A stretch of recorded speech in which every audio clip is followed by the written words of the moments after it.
Okay, welcome to today's webinar, Get Ready for OS Upgrades and Apple Business Manager. My name's Nick Thompson and I'll be your host today. Let's take a look at our agenda. So we're going to do just a brief overview of Jamf for those who aren't familiar with us. Then we're going to really dive into what's new in mobile device management that Apple announced from their developers conference just a few months ago here.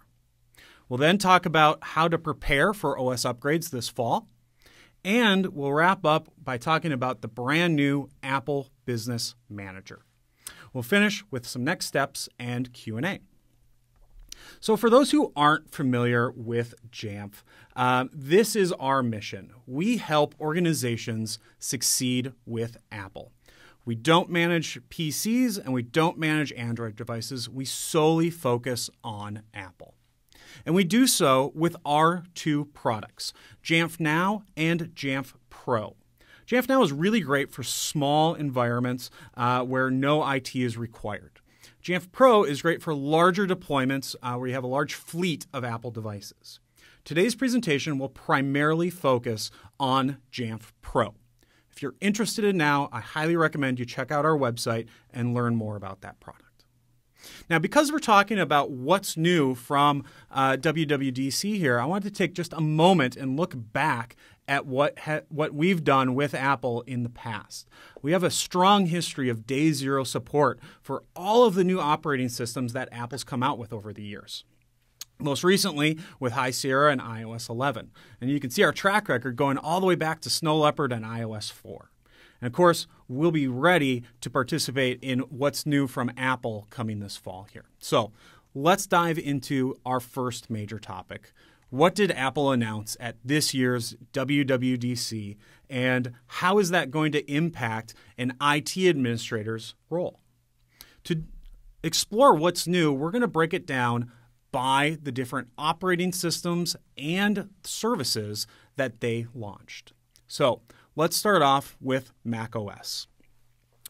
macOS Mojave was announced, and this will be version 10.14, and it will provide some really great enhancements for end users and IT admins alike. So what are the new mobile device management features coming? Well, Apple announced first off that they're adding OAuth support for Exchange accounts. This provides a modern way of authenticating to Exchange accounts. IT admins will be able to enforce this whenever users are setting up their email accounts for the first time. We also have the ability to restrict autofill passwords. We've got the ability now to block proximity requests and to restrict password sharing via AirDrop. You'll note these are all kind of similar around the password sharing functionality. And if you're not familiar with this, this is a great feature inside of both iOS and macOS that would let you share your password with somebody. For example, your friend comes on over to your house and needs your Wi-Fi password. The devices can talk to each other and can share that password with your friend. Super great for consumers. However, that's probably going to be problematic in the enterprise. That's why Apple will allow IT administrators to block some of these functionalities here. Finally, announced in Mojave for MDM, the popular Classroom app, which is available for iPads, is coming soon to the Mac. Now, the Classroom app is great for teachers to remotely monitor and control iPads in a classroom setting. An MDM configuration will be required to make this work on the Mac. Now, there are a number of other great features that were announced for Mojave 2 that I want to highlight that aren't MDM, but is still important for an IT administrator to know about. For example, they announced some new security and privacy controls. So there's now ways that data protection has been enhanced, such as an app will ask permission of the end user to use their camera or microphone or any sort of sensitive data. This is very similar to how iOS handles this as well. There's automatic strong password suggestions, and in the new Safari, there's ways to prevent tracking from advertisers as well. Plus, there's some amazing new functionality built into Mojave too. The great dark mode, which will give a new look and feel to macOS. Stacks as a way to organize your desktop files. Some Finder enhancements so you can easily find the things, the files that you're looking for. And Quick Look, which lets you do annotation of PDFs right inside of Quick Look. The new screenshots functionality, and the camera continuity, or continuity camera, which lets you scan a document with your iPhone and have that automatically transfer over to your Mac. Plus, the Mac App Store is getting a complete overhaul. The redesigned Mac App Store is going to be great for users to discover new apps that they want to use, both for work and for play and for developing. Users can learn more by going through different stories and video previews. This is going to be a great way for businesses to discover new applications. And really cool is the fact that Microsoft will be putting their Office 365 apps inside of the Mac App Store. We believe this will be very important for IT administrators moving forward here. So that's Mojave. iOS 12. Apple also added some great new mobile device management functionality to iOS 12. We've got that same OAuth support for Exchange, plus some SMIME configurations. There's a new critical alerts functionality built into iOS 12, and IT will be able to manage which apps can send critical alerts. All those same password functionalities that we discussed in macOS Mojave also apply to iOS 12, so you can prevent those proximity requests of sharing passwords. And something really cool is you'll be able to force the date and time to be set automatically on iOS 12 devices. That's really important for, say, schools that, if somebody modifies the date and time, you can actually get by with some fairly nefarious things. So having it enforced to be set automatically will be a really big win for all organizations.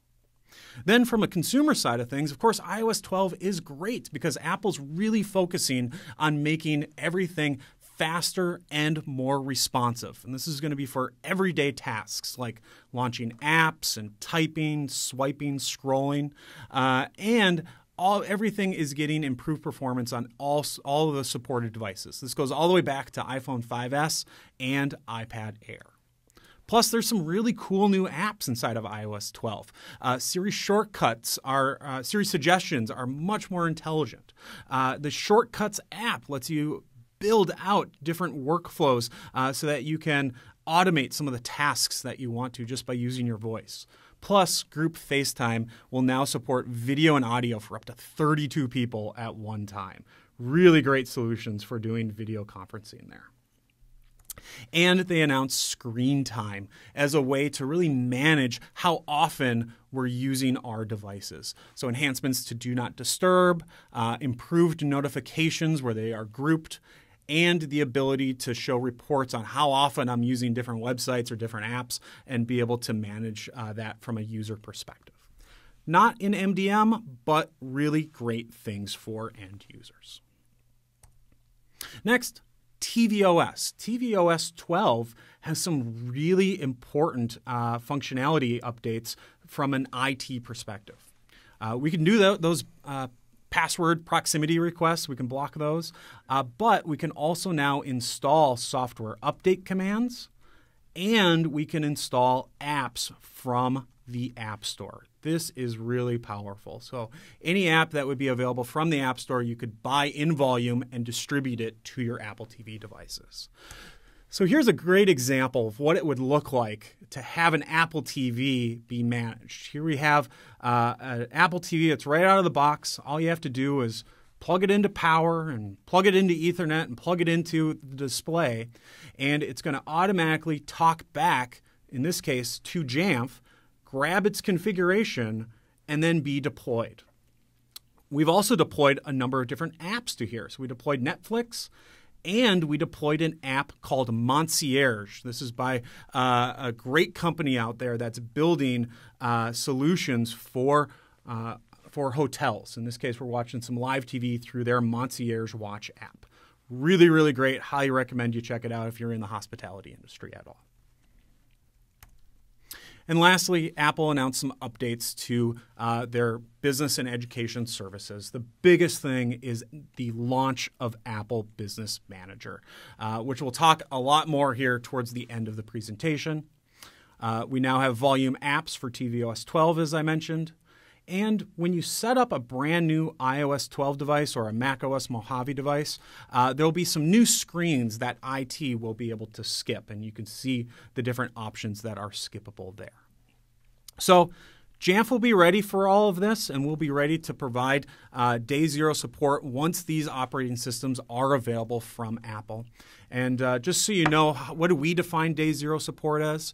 Well, it's really about providing baseline compatibility for these operating systems first to make sure we don't screw up any sort of critical IT workflows.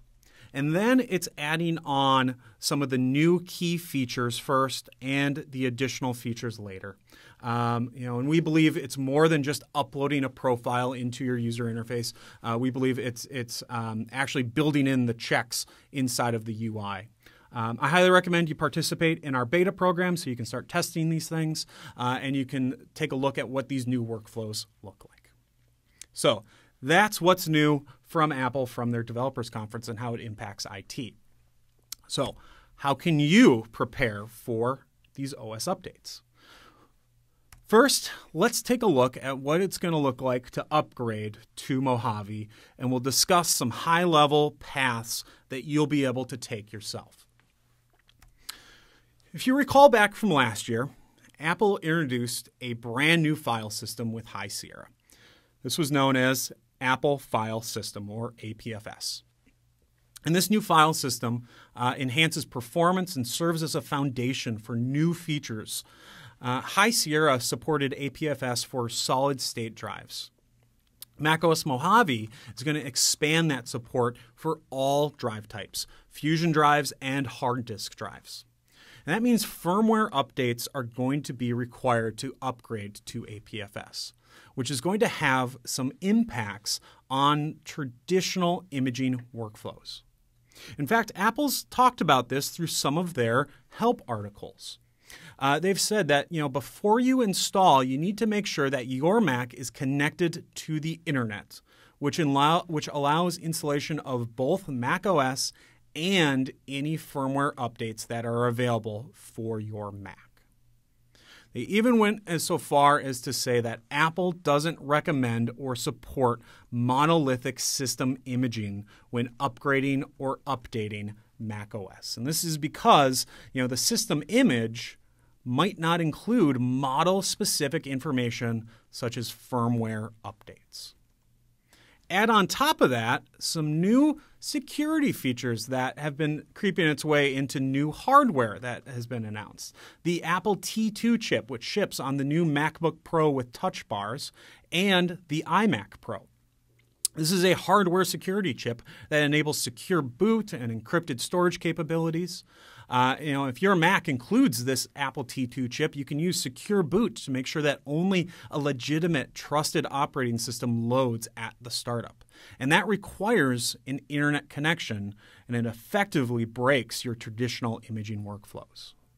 So all of this is to say we are moving away from imaging. The time has come. It's a time-consuming process for IT to build and maintain these images. They just become out of date very quickly. And often when new hardware is released, there's a lot of different challenges that comes with that. So that means we need to adopt a more modern way of provisioning and reprovisioning Macs. And that method is thanks in part to Apple Business Manager and Apple School Manager. This is how we will provision and reprovision new Macs. So, what are our upgrade paths here? The first part of our decision tree is we need to ask ourselves, do we want to upgrade right now? If we're not ready to deploy macOS Mojave to our fleet of Macs, we actually have a few options at our disposal. First off, we can create a policy to block the Mojave update. How do I do this? Well, inside of Jamf Pro, we have the ability to create a restricted software policy. And I'm going to specifically block the install macOS Mojave.app application.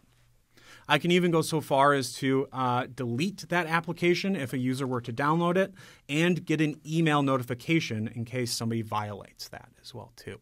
This should prevent end users from running the update on their own.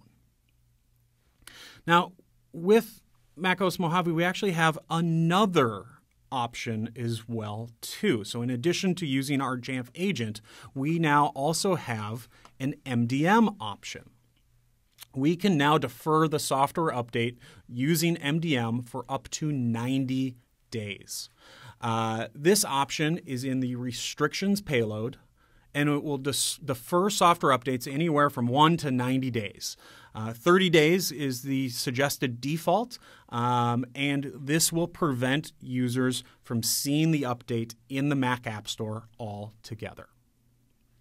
You can also do another MDM payload under the software update one, which would prevent users from installing beta releases of macOS. So you can uncheck that box there to prevent users from getting beta versions of macOS too. All right, so that's how to prevent users from upgrading right now. But let's say, yes, we want to go all in. We like the new features of macOS Mojave. We're ready to deploy it out to our fleet. We have another option now or another decision here in our decision tree. Do we want to keep the data that's on these devices, or do we want to erase the data that's on there? Let's take a look at our options to keep the data first. We've got the ability to get it from the Mac App Store, IT installs automatically, or the end user installs it via self-service. What does that look like? Well, the Mac App Store, this is pretty straightforward. The end user just simply downloads it from the App Store once it's available. Really no IT interaction required here, but it's a good idea to probably set up some caching servers so that you speed up your download speeds on your local networks. If you want to do this install for your users, you have a few choices here. So the first way is doing it via an MDM command. So once Mojave is available, you would be able to issue a mobile device management command to upgrade to 10.14. And you would have the ability to choose to just download the update only or download and install it. This is done using a mass action inside of Jamf Pro, and you can scope it to individuals or to groups of devices. Now, this does require that you previously enrolled your Mac via Apple Business Manager or Apple School Manager, formerly known as DEP. If you want to do it using our Jamf agent or using a policy, there's another choice here for you. So here's a little bit of a high-level overview of this process. First, I would download the installer from the Mac App Store. Then I would package it up and I would upload it to Jamf Pro in my distribution points. And then I would distribute the Mojave installer via two policies. The first one is to cache it on my local Macs. And then the second one is to start the installation by running the start OS install command via a script inside of a policy. And obviously, since this is IT installs it automatically, it means IT runs that script whenever they are ready to deploy it. Conversely, if we want our users to kick off that installation when they want to, we can just simply do the exact same steps, except that second policy that we build, we'll just put that inside of self-service so that when the end user is ready to start their installation, they click install right inside of self-service and it would kick off that installation for them. So those were our options for upgrading to Mojave while keeping the data in place. So it's kind of known as an in-place upgrade. Now, what happens if we want to erase the data? Erasing the data can be really helpful if these are shared devices or if we're repurposing them to a new user. This is commonly known as reprovisioning. We actually have a few choices. We can do something known as net install or something known as erase install. Let's explore these choices. Net install. This is a technology that lets you deploy macOS images over your network in conjunction with something called NetBoot. And this method has actually been around for a while and is still supported. However, there's a lot of work and there's some caveats to this. It's labor intensive to build and maintain images. Plus, you often need specific macOS builds for specific hardware models. And this process doesn't work at all when you have a Mac running a T2 chip that also has secure boot enabled. That's why we recommend taking a different approach to erasing a hard drive when doing an upgrade. And that's this option, the -- erase install option. This is a command to install Mojave or any version of it's a command to install macOS and erase the hard drive at the same time. The way you do this is you download the installer from the Mac App Store, you upload it to Jamf Pro, and you deploy it using those two policies again. Except that second policy, we will now add the -- erase install flag to our script. Now, the caveat on this here is that devices already need to be on APFS for this to work. That's how all of this magic of it erasing and installing at the same time is able to accomplish this. So let me show you what this would look like in practice. And if you want more details on this specific process, I've got a URL on the top of the screen there for you that you can check out a blog post.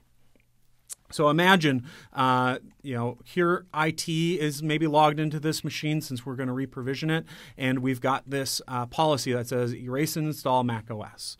And I simply click on it. It starts to run that script with the -- erase install command on there. It will now start erasing macOS and will start installing the latest version. Obviously, we've sped up the time frame on this here for presentation's sake. And then when the Mac boots up again after that installation, it will be presented with our typical setup screens that we see when setting up a new Mac.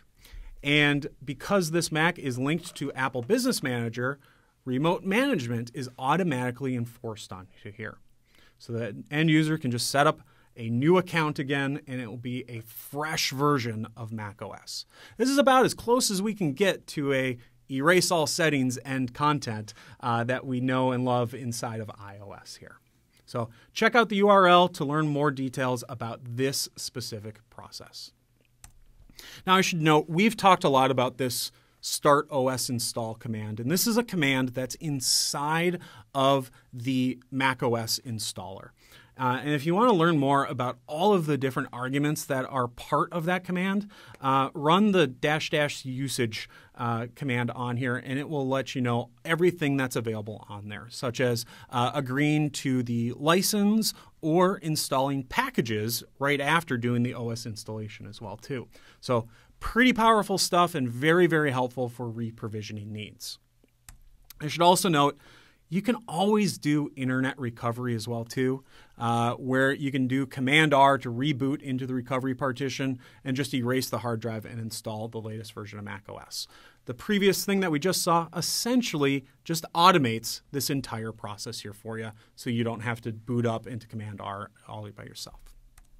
So these were the options of looking at upgrading to macOS Mojave. Now let's take a look at iOS. So in the past, it used to be, the question was, do you want to upgrade? And the only answer was yes. And our choices at that time were these two choices. And these two choices are still our choices for upgrading. Now, before we talk about not upgrading, let's dig into these two choices here. So the first one is, again, fairly straightforward. The end user just does it themselves. They go to the settings, they kick off the installation, no IT required. If IT wants to do it automatically, you've got an MDM command that's very similar to what we saw in macOS there, where I can say download only or download and install it. It does require that devices are supervised. And if you choose to do the download and install, you should note that if a passcode is on the device, it won't do it automatically.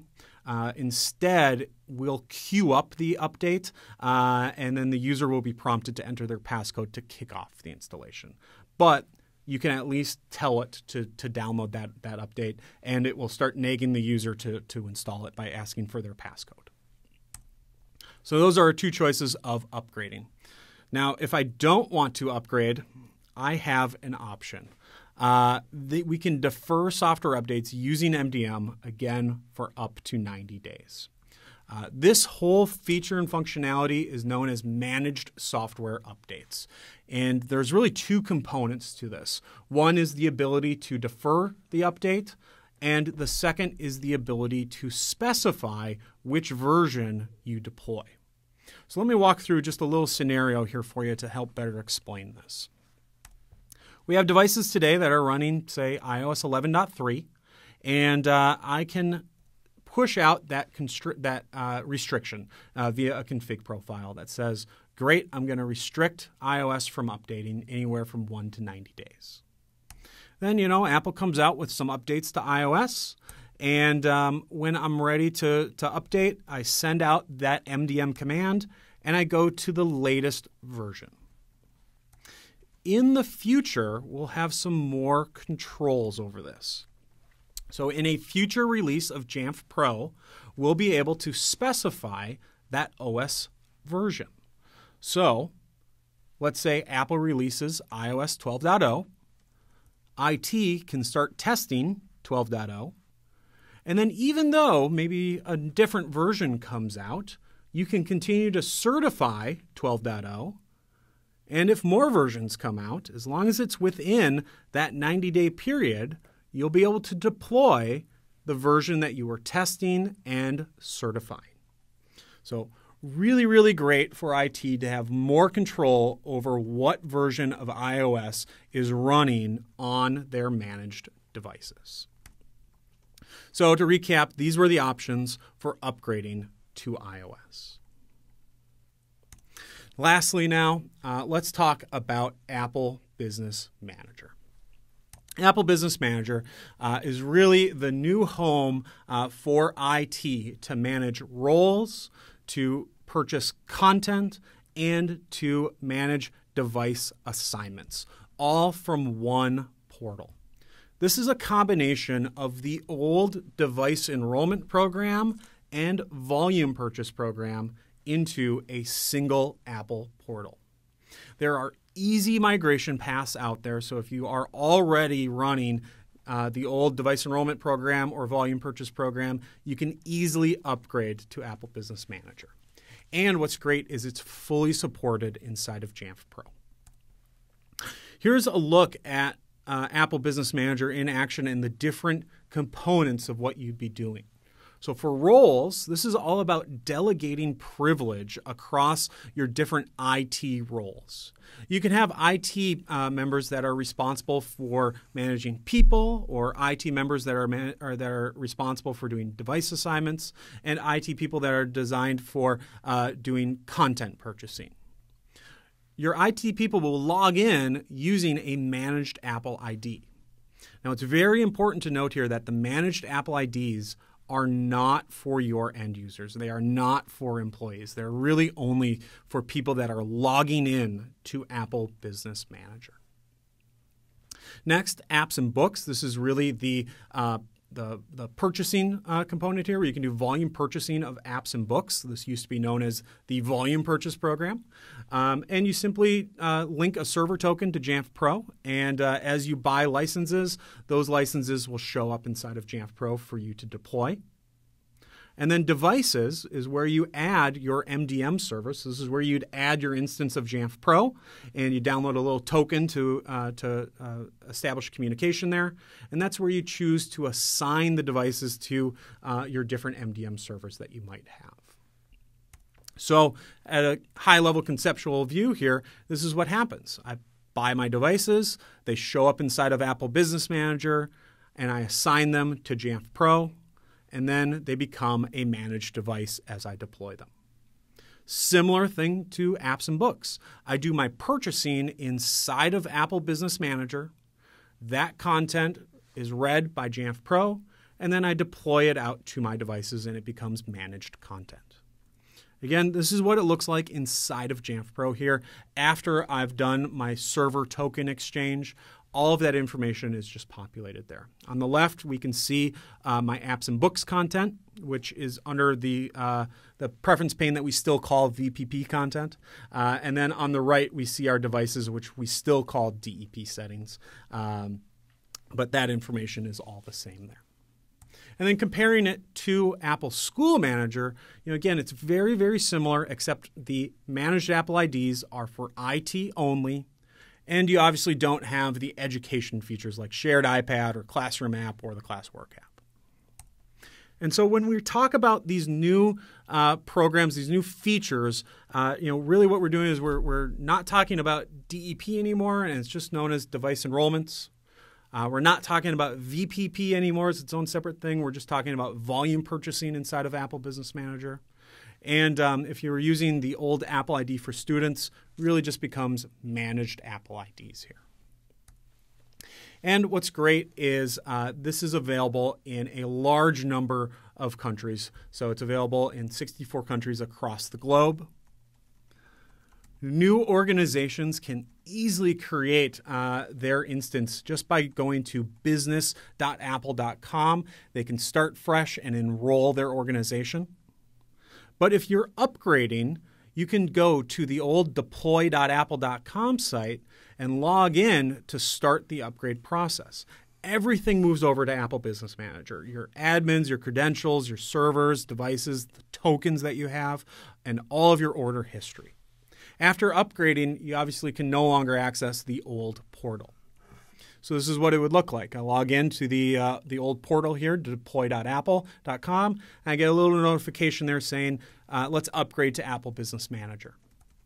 I'll walk through a very simple setup here. It tells me to get started, tells me what's changed. It asks me for my organization's website. This is for the purposes of creating managed Apple IDs. I agree to the terms and conditions. And then the upgrade begins to happen. It takes just a few minutes, and once it's done, you'll get a notification. Now, what's really great is Apple has a lot of support for this. If you need to, I highly recommend that you contact AppleCare. Apple has shared their 800 number here, plus their code to get directly to Apple Business Manager support when enrolling or upgrading. If you have any issues, contact AppleCare. All right, so to recap here, we looked at Jamf Pro and how it integrates with Apple Business Manager and the different things that are coming this fall and how to prepare for those upgrades as well too. If you're new to this and wondering how this is hosted, we have both on-premise and cloud-hosted servers, so you can run it either way. And we offer a lot of stuff that goes beyond our product to help you be very successful, such as professional services, training, and support. Plus, we've got an amazing community, which we call Jamf Nation, free and open forum, 50,000 members strong, and I highly recommend that you check it out and explore what other people are talking about. And of course, again, we integrate with everything that Apple does. Plus, we integrate with some of the other enterprise tools that you probably have in your environment already, such as Active Directory, Single Sign-On, ServiceNow, Cisco.